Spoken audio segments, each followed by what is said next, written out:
భారత్పై దాడులకు పాకిస్తాన్కు సహకరిస్తుంది టర్కీ. కష్టకాలంలో భారత్ చేసిన సాయాన్ని మరిచి శత్రు దేశంతో కలిసింది. పాకిస్తాన్కు భారీగా డ్రోన్లను పంపించింది టర్కీ. ఇక పాకిస్తాన్ 2 రోజుల్లో భారత్పై 300-400 డ్రోన్లను ప్రయోగించింది. వాటిని భారత్ కూల్చేసింది. వాటి శకలాలను ఫోరెన్సిక్ నిపుణులు టెస్ట్ చేసి అవన్నీ టర్కీకి చెందిన అసిస్గార్డ్ సోనగర్ డ్రోన్లుగా నిర్ధారించారు. ప్రపంచమంతా భారత్కు మద్దతుగా ఉన్న సమయంలో టర్కీ మాత్రం పాకిస్తాన్కు అండగా నిలుస్తుంది. 6 సైనిక విమానాల్లో పాక్కు ఆయుధాలు పంపింది టర్కీ. టర్కీ C-130 ఈ విమానం ఏప్రిల్ 28న పాకిస్తాన్కు వెళ్లిందని సమాచారం. తర్వాత ఓ యుద్ధ నౌకను కూడా కరాచీ నౌకాశ్రయానికి వెళ్లింది. ఇప్పుడు ఆ ఆయుధాలనే పాకిస్తాన్ భారత్పై ప్రయోగిస్తున్నట్టు తేల్చారు నిపుణులు. యసిక పాక్కు టర్కీ సాయానికి సంబంధించిన మరిన్ని అప్డేట్స్ మనకు అందించడానికి సదా లైవ్లో ఉన్నారు. సదా, మనం చేసిన సాయం మర్చి టర్కీ పాక్కు ఆయుధాలు సప్లై చేస్తుంది, దాన్ని ఎలా చూడొచ్చు?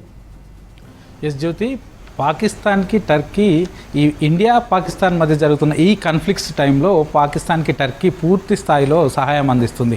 సో బయటగా ఓపెన్గా ఇటు దౌత్యపరంగా అడిగినప్పుడు వాళ్ళు మాట్లాడుతూ 2 దేశాలు డీఎస్కలేషన్ చేయాలి, ఈ యుద్ధాన్ని ఆపాలంటూ మాట్లాడుతూనే మరోవైపు పూర్తిగా పాకిస్తాన్కి హెల్ప్ చేస్తూ వస్తుంది. సో యాక్చువల్గా ఈ టర్కీకి 2023 ఫిబ్రవరి 6th రోజు టర్కీలో భారీ భూకంపం వచ్చింది. సో అప్పుడు ఏ దేశం స్పందించినప్పుడు ముందుగా భారత్ ఆపరేషన్ దోస్త్ పేరుతో టర్కీకి సహాయం అందించేందుకు ఇండియా నుంచి C-17 7 ఎయిర్ క్రాఫ్ట్స్ను పంపించి ఇక్కడి నుంచి ఎన్డీఆర్ఎఫ్ టీమ్స్ ఒక 50 మెంబర్స్ తోటి ఎన్డీఆర్ఎఫ్ టీమ్స్ను పంపించింది.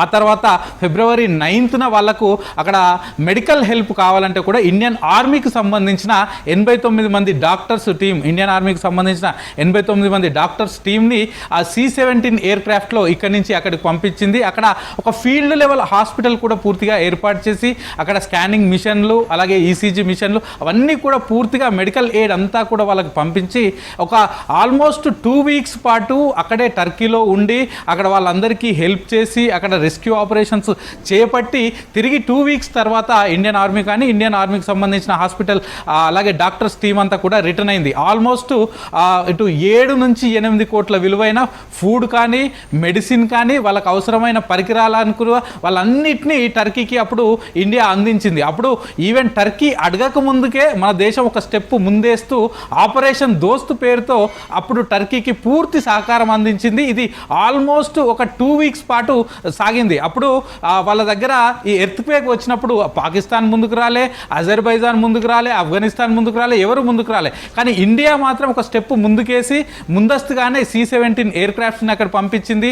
అలాగే ఆ గరుడ సంబంధించిన మన ఇండియన్ ఆర్మీలో యూజ్ చేసే గరుడ డ్రోన్స్ను కూడా అక్కడికి పంపించింది. ఎందుకంటే ఒక ప్లేస్ నుంచి ఇంకొక ప్లేస్కి వెళ్ళడానికి అప్పుడు ఈవెన్ పబ్లిక్ వెళ్ళడానికి కానీ ఎవరైనా మెడిసిన్స్ అందించడానికి కూడా అక్కడ సిచ్యువేషన్ దారుణంగా ఉంది. ఎందుకంటే ఎర్త్క్వేక్ 7.6 మ్యాగ్నిట్యూడ్ అప్పుడు రికార్డ్ అయింది కాబట్టి ఎక్కడికక్కడ బిల్డింగ్స్ అన్ని కుప్పకూలిపోయాయి. ఒక ప్లేస్ నుంచి ఒక ప్లేస్కు వెళ్ళే సిచ్యువేషన్ లేదు. ఈవెన్ ఆ ఎర్త్క్వేక్లో పబ్లిక్ బిల్డింగ్స్లో ఉన్న వాళ్ళని ఐడెంటిఫై చేయాలంటే అక్కడ ఆపరేషన్ చేసే దళాలు కానీ బృందాలు కానీ డైరెక్ట్గా వెళ్ళి చూడలేని సిచ్యువేషన్. అట్లాంటి టైంలో మన ఇండియన్ ఆర్మీలో యూజ్ చేసే గరుడ డ్రోన్స్ను కూడా అక్కడికి పంపించి ఎక్కడెక్కడ శకలాలలో పబ్లిక్ ఉన్నారు, ఎక్కడెక్కడ చిక్కిపోయి ఉన్నారు వాళ్ళందరినీ కూడా ఐడెంటిఫై చేసి బయటికి తెచ్చింది ఇండియన్ ఆర్మీనే. సో అంతపాటి హెల్ప్ చేసిన ఇండియన్ ఆర్మీ కానీ ఇండియాకు కానీ ఇప్పుడు టర్కీ మనకు డోకా ఇస్తూ పాకిస్తాన్కి హెల్ప్ చేస్తూ వస్తుంది. సో ఇట్లాంటి సిచ్యువేషన్లో అంటే మనము టర్కీ ఒక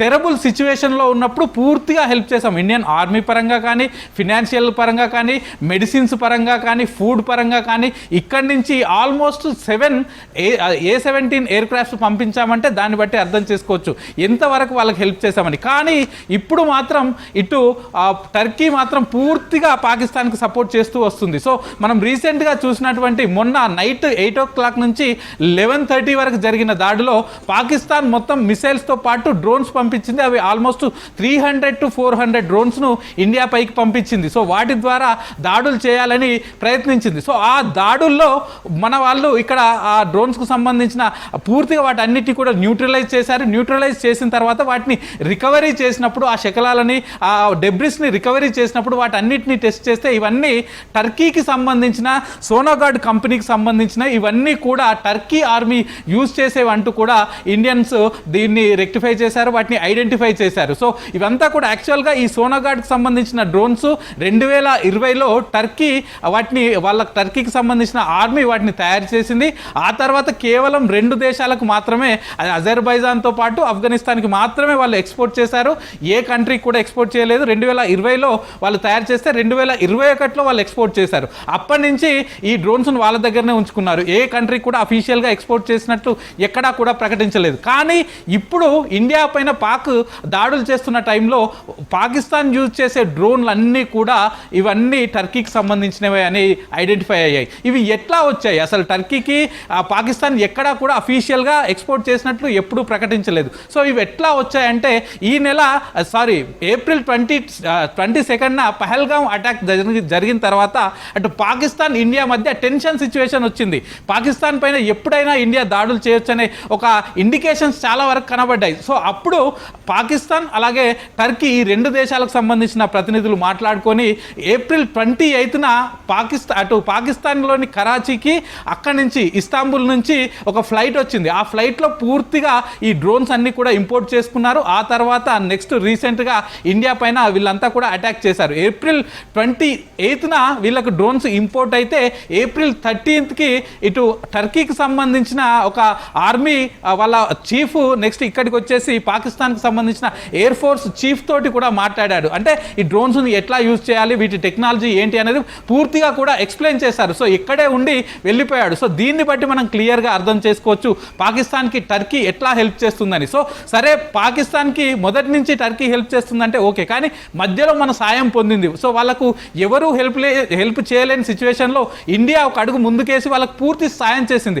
సో అట్లాంటి టైంను కూడా పూర్తిగా మర్చిపోయి ఇప్పుడు ఇండియాకి ఒక డోకా ఇచ్చే సిచ్యువేషన్ అయితే టర్కీ ట్రై చేసింది. కానీ ఇండియా కూడా ఎక్కడా తగ్గట్లేదు. సో వాళ్ళు 300 నుంచి 400 డ్రోన్లు వాళ్ళు పంపిస్తే ప్రతి డ్రోన్ను గాల్లోనే న్యూట్రలైజ్ చేశారు. ఏ డ్రోన్ కూడా ల్యాండ్ అవ్వకుండా ఇండియన్ ఆర్మీ పూర్తిగా వాటిని ఆపగలిగింది. అలాగే ఇక్కడ టర్కీకి ఇంకొక విషయం ఏంటంటే టర్కీ ఒక టూరిజం కంట్రీ. సో టర్కీకి టూరిస్టులు అంతా కూడా ఎక్కువగా ఇండియా నుంచే వెళ్తూ ఉంటారు. సో 2023లో ఆల్మోస్ట్ 2.7 lakh పీపుల్ ఇక్కడ నుంచి టర్కీకి వెళ్ళారు టూరిజం పైన. ఆ తర్వాత 2024లో 3.2 lakh పీపుల్ ఇక్కడ నుంచి టర్కీకి వెళ్ళారు. అంటే అది టర్కీ టూరిజం పూర్తిగా ఇండియా పైనే ఆధారపడుతూ వస్తుంది. సో వాళ్ళ జీడిపి కూడా పూర్తిగా ఇండియన్ టూరిజం పైనే, అంటే ఇండియా నుంచి వచ్చే టూరిస్టుల పైనే డిపెండ్ అయి ఉన్నారు.